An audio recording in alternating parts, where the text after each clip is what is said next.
Okay, let's have a look at a credit default swap in action. So in reviewing its credit exposures, an investment bank has decided it has too much exposure to client X. Maybe that's OTC derivatives, maybe it's just loans, or being an investment bank, it might very well be counterparty risk. The bank decides to transfer the risk via a CDS, in other words, buy protection. They choose one of X's senior unsecured bonds as a reference obligation, sets the notional amount to 8 million. The bank finds a hedge fund to serve as a counterparty for a 5-year swap with a 125 basis point credit spread.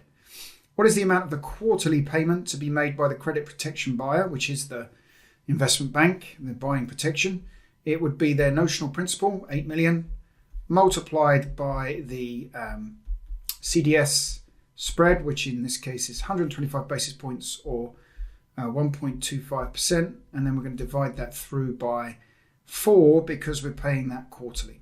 Okay, so that should be a calculation that is made on the next slide. Notional principal times 1.25 over 4, that should be decimalized to 0.0125. That's $25,000. Now, in the event of default, what payments will occur? Well, it depends on how this credit default swap is settled. If it's physically settled, in the event of default, what will happen is the investment bank will transfer the bond, one of the bonds of client X, to the counterparty, and the counterparty will pay par for those defaulted bonds, essentially. Now, par in this case is $8 million of face value. It's set by the size of the CDS. All right. So credit protection buyer will deliver 8 million in face value of qualifying bonds, and they'll receive a par payment from the protection seller. So this is the assumption that the bond is physically settled. All right. If the CDS is physically settled. If the contract was cash settled, what you'd see is an auction in client X bonds straight after, soon after the default event, and that auction would set a value for the post-default value of the bonds. Now, they won't necessarily be worthless. There'll be some sort of recovery rate, and the difference between that recovery rate and par value of 8 million will be the payment that's made from the protection seller to the protection buyer. Okay, on now to talk about CDS positions more generally.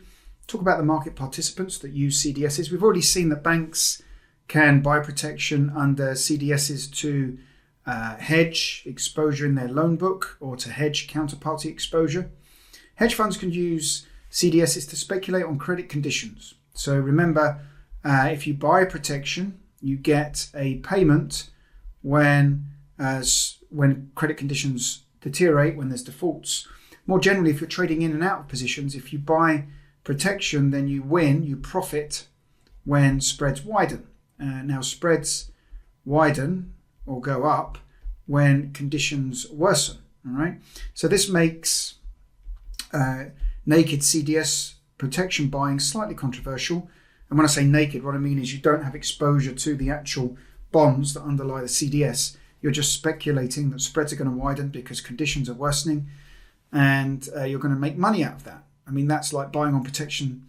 That's like buying insurance on something that you don't own, like buying insurance on your neighbour's house burning down.